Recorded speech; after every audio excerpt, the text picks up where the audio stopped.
Hi, folks. Good morning, good afternoon, good evening, when or wherever you may be. Now, folks, today I want to watch a video with you. And this is in the European Parliament channel. I will link the video in the description so that, just fix this. I will link the video in the description so you can watch a bit about it. But I think it's important for you to watch this video because this is a perspective that comes directly from the European Parliament channel. So this will give you a good vision, let's call it this way, on the way that the EU is viewing the issue at hand, which is how can Europe stay open while protecting its economy. I would like to ask you to go visit the European Parliament channel if you want to understand a bit more how the EU works and what they are doing. Especially go watch their lives in which they discussed in optimum time, in real time, what is happening, and because this will give you a perspective on how things really are, even if sometimes you might find it a bit boring. I understand that, okay? Sometimes politics also bother me, and I fight through it because when people are discussing things that might influence my future and the future of the people I like, I should be attentive to it and I should see what they're doing. Okay, so first let's watch the video. It's about 12 minutes, something like this. Let's watch the video and then we can have a chat. Okay, let's watch. You're likely to feel the impact of international trade on a daily basis. Look at your phone, TV, or the computer you're watching this on. Was it entirely made in your country? Probably not. International trade influences our way of life, our jobs, our food. It lowers prices for consumers. It creates opportunities for European companies. Over 630,000 European businesses export outside the EU. We know trade brings benefits, but how do we make sure it won't harm us? We will talk to several members of the European Parliament who work on trade issues. Trade is stimulating sustainable growth, that's for sure. And the experience shows it quite clearly here on the European side, but also, and that's really important, also for the trading partners. Nuestras empresas necesitan crecer con la exportación porque de esa manera generan mayor riqueza, invierten más dinero y por tanto se crea mayor número de empleo. We live in a rapidly changing world. The EU must reflect who and what we can rely on. 2008, 2009, after the world economic crisis, the United States and China moved away from this rule-based order. So our defense instruments... I would like to interrupt this. Now you understand what I was talking about in the stream. Okay? I don't speak out of my ass, so to speak. I go to the sources and I see what has originated the world we are living in. And what this gentleman here is saying, it's exactly what I was saying.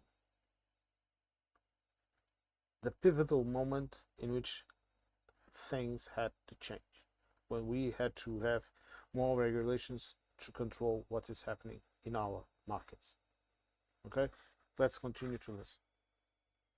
Has to be changed, and also our network with reliable partner was developed. So this was really a big change in trade policy, and of course, because of the conflicts, now trade is really in the middle of the storm. We see the trade policy of President Trump, totally unpredictable, sometimes using trade and investment as a political tool, a coercive instrument. On China, we see aggressive industrial policy with industrial goods like cars and others. El mundo ha cambiado desde que la guerra de Ucrania pues, nos viene a condicionar el tema de una energía barata, desde que el tema de China nos viene a limitar determinados productos o sobre todo aquellos que son estratégicos y que son fundamentales y esenciales para seguir produciendo y seguir estando en vanguardia en tecnología, y también porque los Estados Unidos precisamente nos han limitado el acceso a su inteligencia artificial. Entonces hemos tenido que reaccionar y hemos tenido que reaccionar rápidamente. Entonces hemos perdido la inocencia. Por tanto, nosotros hemos tenido que inmediatamente tener que empezar a buscar nuevos socios comerciales para no depender de unos proveedores. Let's look at the numbers. The European Union is actually the world's largest trading bloc. It acts on the global stage in a united way rather than having 27 national trade strategies. The power of the EU single market puts the EU in a better negotiating position compared to each country alone. In 2024, the EU represented an estimated 15.8% of world trade. This means that, together, the EU's 27 countries buy and sell more goods and services than any other country in the world.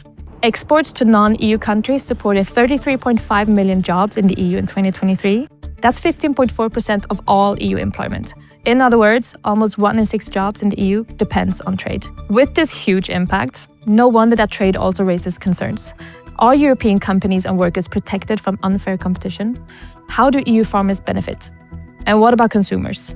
Trade agreements are an important way to tackle these questions while also improving relationships with partners and making them more predictable. And so, the EU has been working on several new trade agreements around the globe. The EU is shaping rules in specific areas or strategic importance.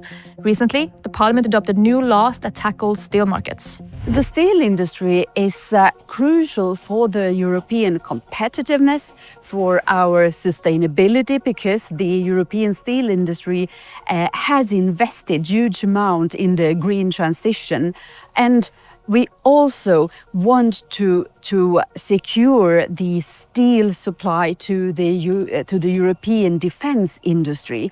That's why we are doing this.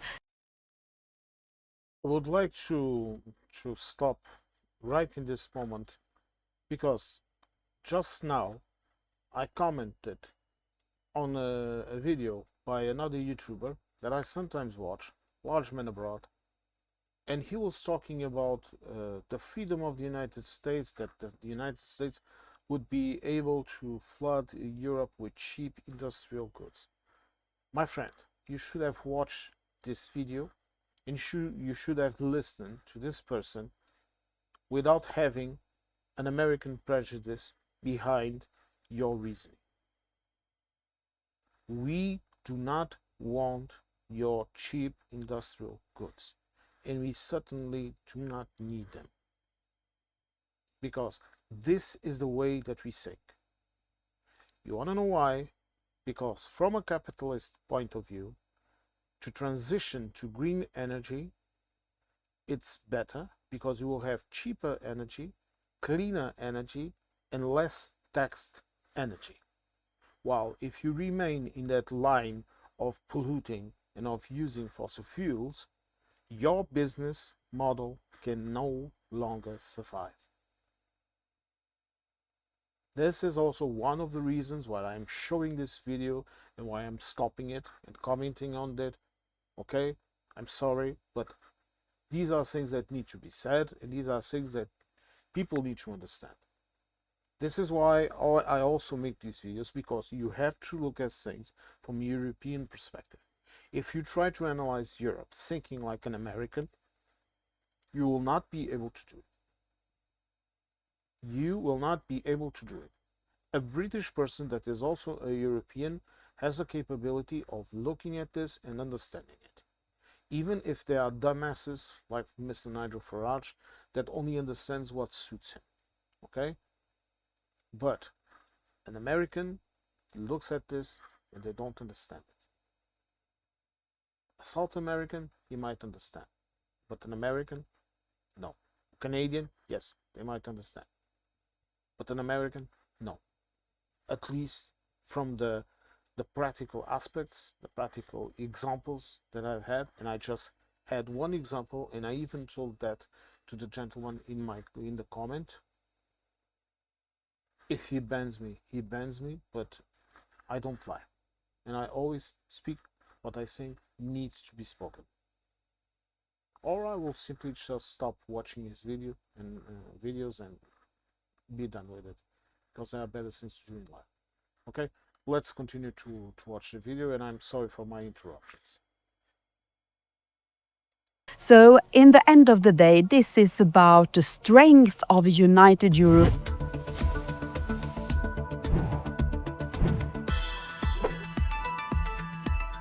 Currently, the EU has over 40 different trade agreements with more than 70 countries on 6 continents.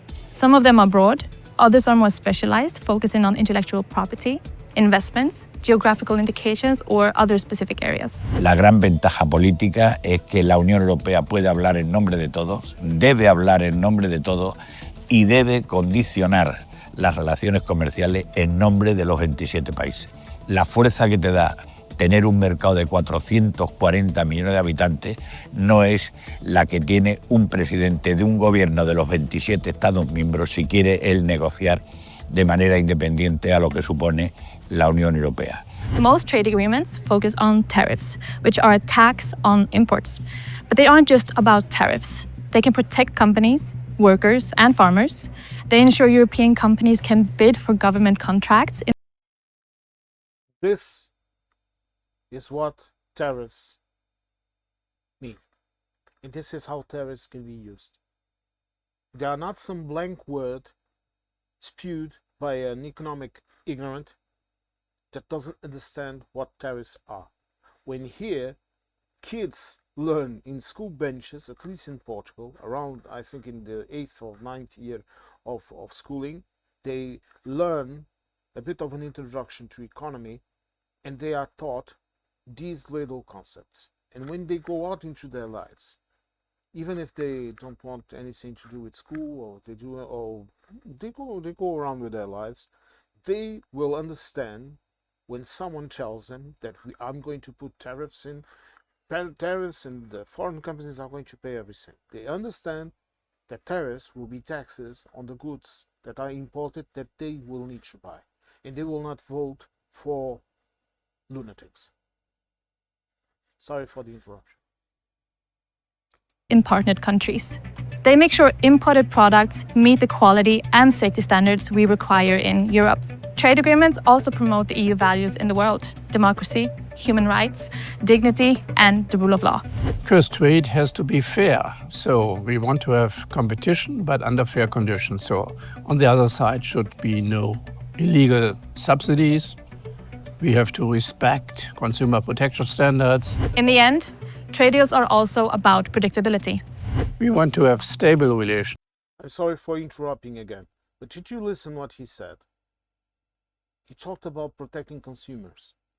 This means, my friend, again, you, from your video, that we have regulations, we have consumer rights, and we are not going to forfeit them for your convenience. And no one is saying that we will not import from the United States. We will import from everyone. Europe is open to business. But the key issue here is it's our rules, our market, and our consumer rights. And I, as a consumer that goes almost every day to a supermarket to purchase some food items and to purchase whatever I need to purchase, okay? To purchase an appliance, to do whatever I need. I have to be sure, as a citizen, that what I'm buying is good for me, is useful, and it's not poisoning me. Again, sorry for the interruption, but you know, I will do this because I think it's important to give these little comments on the side to reinforce what I have been talking about in my streams and in my videos. Okay, let's continue. He's talking about we need to have predictability. We want to have a rule-based system. Rule-based system. This is how a trade deal comes into place. Step 1. It begins with the European Commission asking the Council, which represents the EU countries, whether it can start negotiations with a trading partner. Step 2. If the Commission gets the green light, it negotiates on behalf of the whole EU. Step 3. The European Parliament needs to approve any deal before it can come into force. Why is this important? Now the Parliament is responsible for the ratification of all trade deals and is also responsible for trade-related legislation. Members voice their concerns to Council and Commission. They can also reject deals where these concerns are not tackled well. Step 4. Once Parliament gives its consent, Council can conclude the agreement. Step 5. For some trade agreements, all EU countries need to approve them. This goes, for example, for agreements in the fields of trade in services and in the commercial aspect of intellectual property, as well as foreign direct investment. Step 6. The trading partners need to ratify the agreement as well. Now, before we go into the importance of the EU-US trade importance, did you see how things work? Does this look like or sounds like some kind of autocratic entity in Brussels dictating everyone what they should do? I don't know what is this hatred for Brussels. From what I know, it's quite a beautiful town. At least the food is good. They tell me that. It's an absolutely clear-cut process in which all countries have their say. All deputies in the EU Parliament, whatever political color they have. This is also very important for you to understand what comes next. Let's watch. Now that we understand the process, let's talk about the trade relationship between the EU and the US. It is arguably the most important commercial relationship in the world. The EU and the US exchange about 4.6 billion in goods and services every day, making it the largest bilateral trade relationship in the world. In 2025, total trade between the EU and the US hit 1.8 trillion euros. EU and US firms have 4.8 trillion worth of investments in each other's markets. But this relationship has been changing. In 2025, the US president announced new tariffs imposed on EU imports. There was a pressure by Trump, no doubt about, with this unjustified tariffs in this so-called Liberation Day on the 2nd of April. I will call it Inflation Day because the products in the United States are increasing in price, and at the moment we have 4.2% inflation rate. And then the legal base was really taken away by the Supreme Court. So it is clear that this is illegal. A few months after, EU and US reached an agreement on future relations. There's a big difference between the United States and the European Union. In the United States, there's one man deciding. I have no clue why the Congress is accepting, but that's the situation in the United States. We are really here in the European Parliament the democratic force, and we have now really a legislation created which have a really good and really clear safety net. That's really an important part to protect us against unfair mechanism from the United States. Listen to the wording. Protecting us from unfair mechanism from the United States. You don't see any aggressiveness. You only see someone that is speaking logic. If you attack us, then we have to protect ourselves. And this will be very important in the next years because right now, Americans, you are still not feeling the crunch. But I will tell you, I will just ask you this simple question. Imagine that instead of having this person, serene, doing things correctly, you will have someone that is more aggressive and that really wants to damage you. I would like you to tell me in the comment sections, what do you think these people will do in the future to your country, to this trade relationship? And understand what your president is destroying. He's destroying the biggest source of income and comfort and security of your country with all the attacks he's been doing to his allies. Not just Canada, Europe also. Allies that you are losing. How does it feel now that your part in the EU-US deal is concluded? That's not concluded. It's more or less a beginning, because now we have a legal framework really good legislation, and we have to look for proper implementation. And sometimes it's more challenging than making the legislation. New agreements with different countries are today more important than ever before. Si queremos ser independientes, si queremos tener nuestras propias estrategias y garantizar el abastecimiento, tenemos que tener socios diversos, cuanto más mejor, para que nos puedan garantizar el suministro de las materias que necesitan nuestras empresas para continuar creciendo. Recently, the EU concluded talks with India, the largest democracy and fourth largest economy in the world. This creates a market of 2 billion people. In June 2026, the EU signed a new digital trade agreement with South Korea.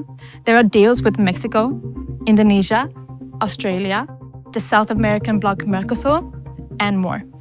I've been witnessing more than ever the will between the European Union and Mexico to close ties with this modernization of the trade agreement. Politically now is the time to maintain this excellent work, and that finally produces for the people jobs, also growth to our enterprises and to our economical network. I think that this kind of trade agreements is a very European way of showing that there are other ways to increase also the benefits for our enterprises, not by imposing tariffs, but creating further commerce, further trade agreements, opening our spaces, as long also as there is security and that there is a clear regulation and that we all play by the same rules.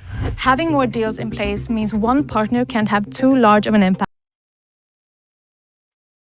Same rules. I agree, Senor White. Same rules. Equal playing field. Security. Wording is very important. On Europe. The same goes for European companies relying on exports outside the single market or on imports of certain goods and services, raw materials, or energy.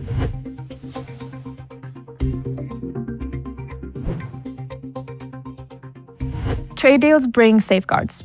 Beyond this, the EU has developed different tools to make sure its interests are protected. One of them is the so-called anti-coercion instrument. It's a new tool the EU created to prevent trading partners from imposing unbalanced and unfair provisions. Here's how it works. If a country tries to blackmail or threaten the EU, do what we want or we block your trade, we can use the anti-coercion instrument to hit back. This includes a wide range of countermeasures, imposing tariffs and quotas, restriction on goods and services, limits on access to public programs, financial markets, or intellectual property rights. Another tool in review with the Council is the foreign investment screening. In May, Parliament adopted new rules to prevent hostile foreign governments or companies from buying up Europe's critical infrastructure. When Chinese companies are buying our ports, our airports, our communication networks, they do it in order to have some kind of domination of Europe. And we have to protect our own security. So it's the end of naivety. And what we are creating is a harmonized framework in order to protect the citizens and the productions of Europe. Trade is a big deal. The stakes are high and concerns are legitimate. Yet with proper scrutiny, trade benefits the countries involved, citizens and businesses. The EU and the Parliament work to make sure the interests of Europeans are protected. Make sure to subscribe and follow to keep up to date with news from the European Parliament. Okay. First of all, please subscribe to the European Parliament channel, especially if you want to understand a bit of what is happening here, instead of going in making a video and trying to apply your American way of thinking into Europe, because it's a completely different person. Okay, as you can see, the anti-coercion mechanism. I have not listened to one single Democrat YouTuber talk about this. Not even Midas. They don't, and I keep telling you this, if you are an European, they don't understand us. If you are an American, you are being fooled. And I will repeat this again to that the gentleman that made that video. How is your industrial domination over Europe is going? How is it going to fit into this logic of the anti-coercion and mechanism and all of the legal framework that we are here, and also thinking that we do not work in a donation-based party system. None of us in the EU. We are not the UK. The UK, unfortunately, works in the donation system, and that is why they are having so many troubles with their media, with the political system, and with the animals that they have. They're screaming and howling like lunatics. I'm talking about Reform and Restore. That were able to be even worse than the Tories. And Labour, well, like I said, like I was told, better yet, by my British friends, let's give Burnham time. Okay, I will give him time. But I will not give him solace if he starts to take the wrong measures. But let's continue. Okay, I'm not going to go into that. If I want to talk about it, I will make a separate video or stream and talk about it. I hope that this video has given you a bit of the understanding how things work here.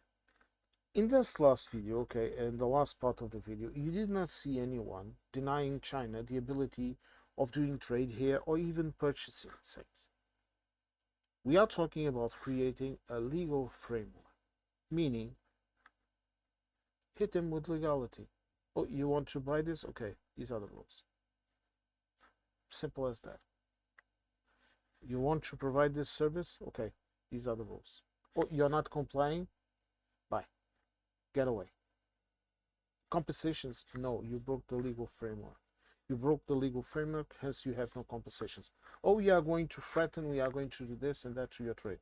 Okay, then we have our anti-coercion as a coercion mechanism that has been agreed upon by all the countries in Europe. It's going to hit you back in the same way or less. And this is what's going to look.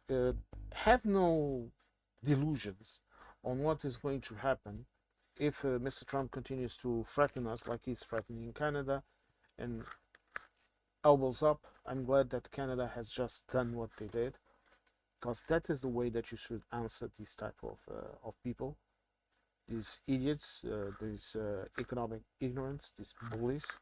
I don't even feel like it's appropriate to call him bully. I think calling him a dumb animal it's the best way to describe the type of political ideas that he is bringing to the world. Okay, but I'm not here to offend anyone. Okay, I'm here to offend the policies, because some policies really need to be offended, and when the policies are stupid, well, they are fucking stupid. Sorry for the swear, but you know me. Again, folks, I would like you to, if you can, the video description will be in this video. The video description. Sorry, the video link will be in this description. Go and watch the video for yourselves, okay? In your own time. And subscribe to the European Parliament, okay? Subscribe if you want to, or just put it on your favorites, okay?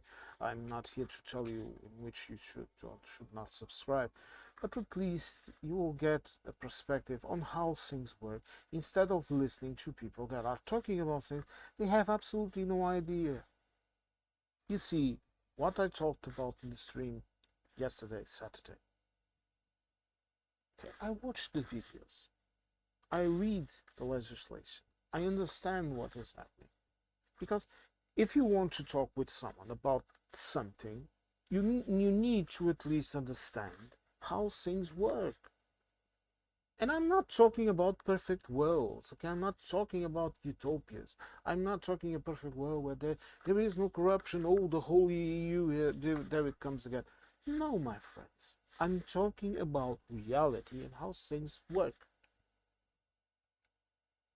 All right, and this is all I want you to take away from this video. Take it with a pinch of salt. Go and watch the video for yourselves.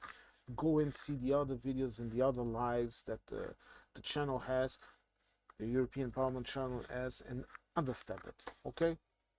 folks, thank you very much for coming here, for watching my videos, for liking my videos, for subscribing to the channel. Okay, it helps the algorithm to send this video to more people's feeds, and I think it's important for us to talk about these things and to understand them also, folks. So thank you very much for coming. I hope to catch you all in the next one, and please stay safe.